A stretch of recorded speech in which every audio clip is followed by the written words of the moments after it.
Hey, what is up, guys? What's going on, YouTube? Thank you guys for tuning into another exciting episode of Side Hustle Tuesdays.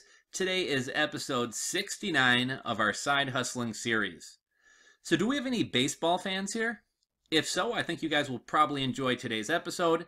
Today's episode is about two friends, both baseball players, one of whom actually went on to be drafted by a professional MLB team.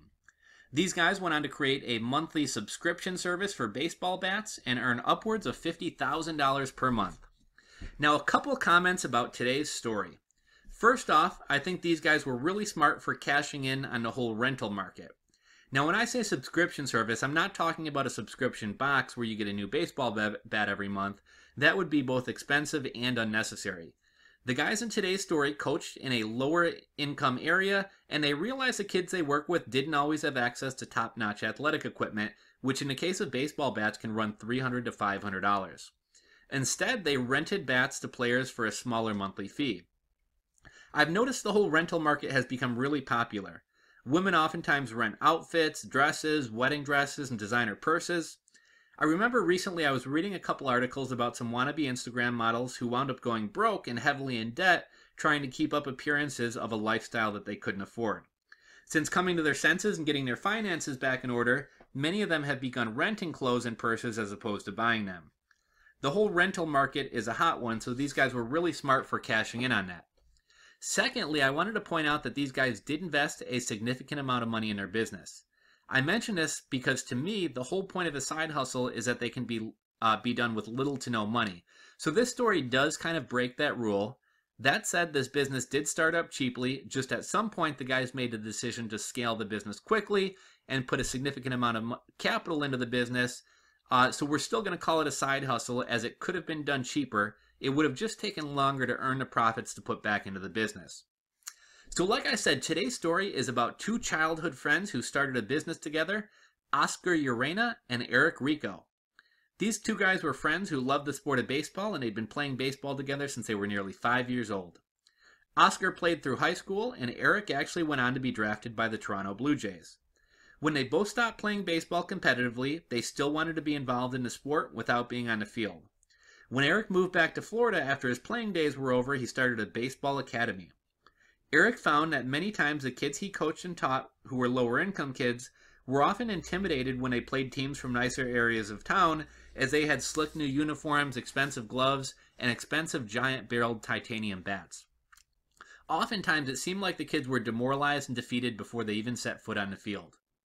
Eric and Oscar decided to put their heads together and try to find a way to make the sport more accessible to kids, regardless of their parents' incomes.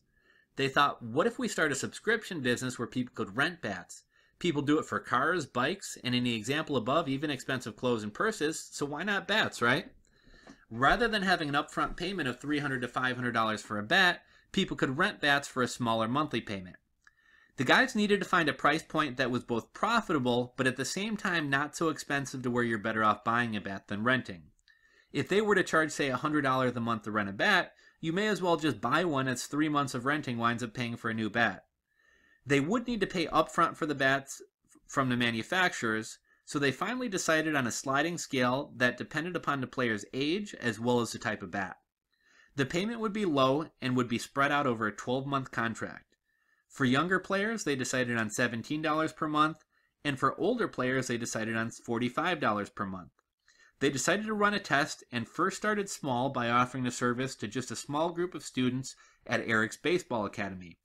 The test wound up being a huge success, so they opened it up to a larger audience. Now keep in mind, this is the whole point of side hustles. Start small with little risk, prove the concept, then scale it and grow it. Now this is the part where the big money comes in. The guys called their business Bat Club USA. The guys decided they wanted to scale early rather than taking time and using profits to scale it. All in all, they wound up spending about $140,000 in startup costs. The vast majority, about 95% of that, went to buying bats. They wound up purchasing 2,000 bats from manufacturers, and because of their large purchase, they got a wholesale discount, which in the long run made their business that much more profitable. Eric wound up storing the bats in his garage. The other 5% of the money they had went into infrastructure, such as building out the website and a little bit of advertising. Now, even though the guys had a large budget, the vast majority went to inventory, so they had to do a lot of guerrilla marketing and creative marketing and pounding the pavement to get out there and let people know about their business.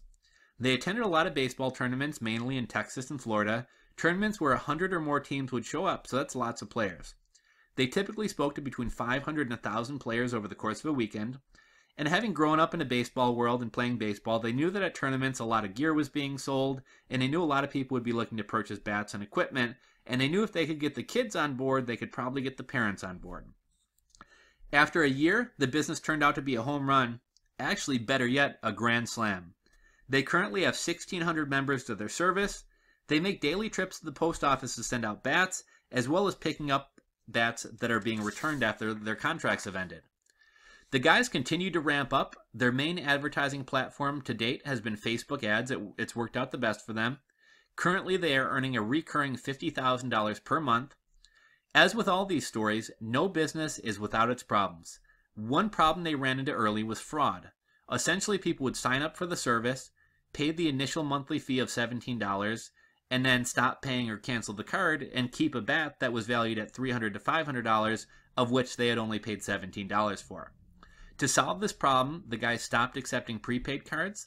They also tightened up the fraud filters on their credit card merchant account. Another challenge the guys had was tracking their customers and where people were at with their subscriptions.